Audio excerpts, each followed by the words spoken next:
Tax laws. You might be telling me, what is seriously going on with tax laws? Well, the gradual changes of tax laws have increased over the years.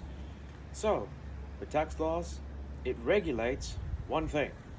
It regulates how much can someone evade before they have to face the music. So, here's the thing.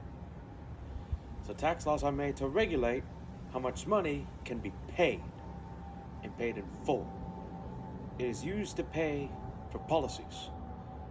So, I know we American citizens dislike taxes. Like for gas, for consumer goods, for gas, for beverages, for anything that you may ever see here. Now, you might be asking, why pay taxes? Well, here's the regulations about that.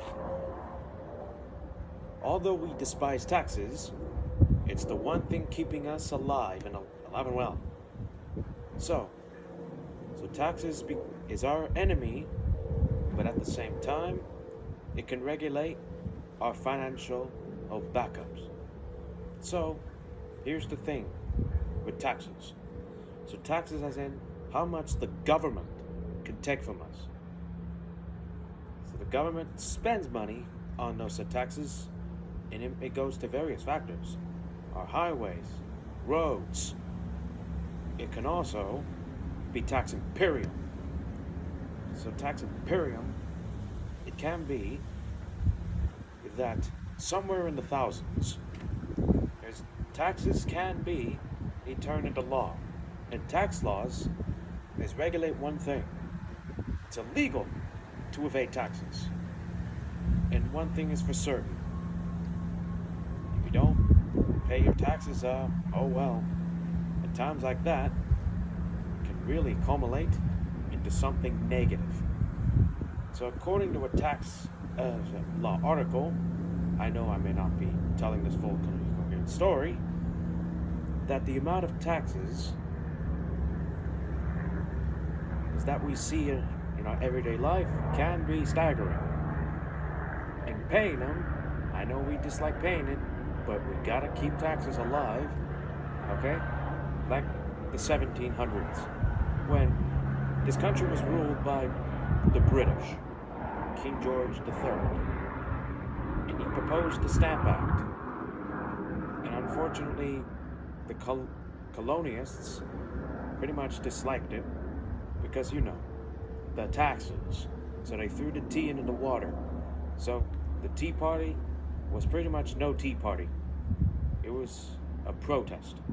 Protest against the overly taxes that would later inspire the colonists to seek out the Declaration of Independence, which wouldn't come out till the late 1770s.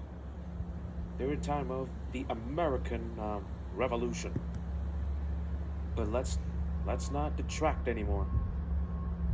So, let's just say, if you were to pay a few $1,000s for a house, and then tax income comes in, they'll take 10 to 20% out of that pay.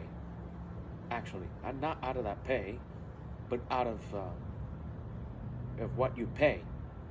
Okay? The tax has got to keep the government rolling for all that time. So you might be asking, why taxes? Why tax laws? And why tax imperium? Well, without tax imperium, it'd be like this.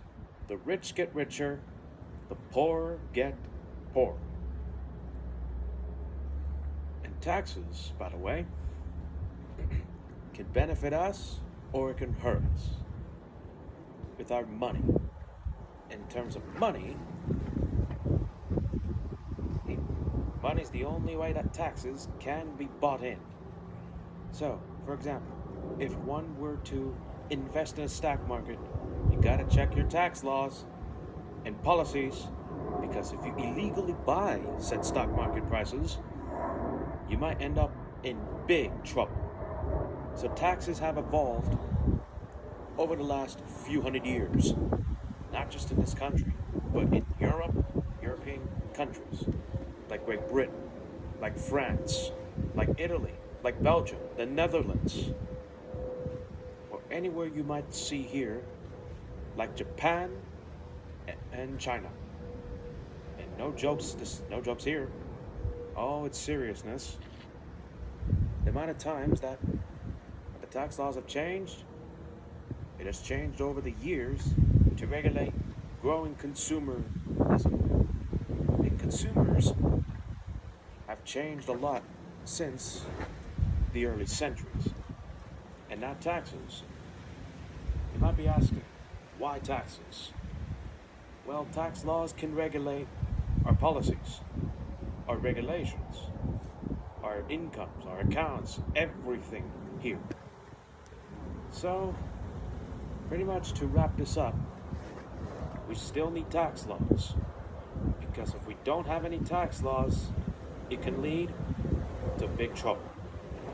Alright, goodbye, I am out.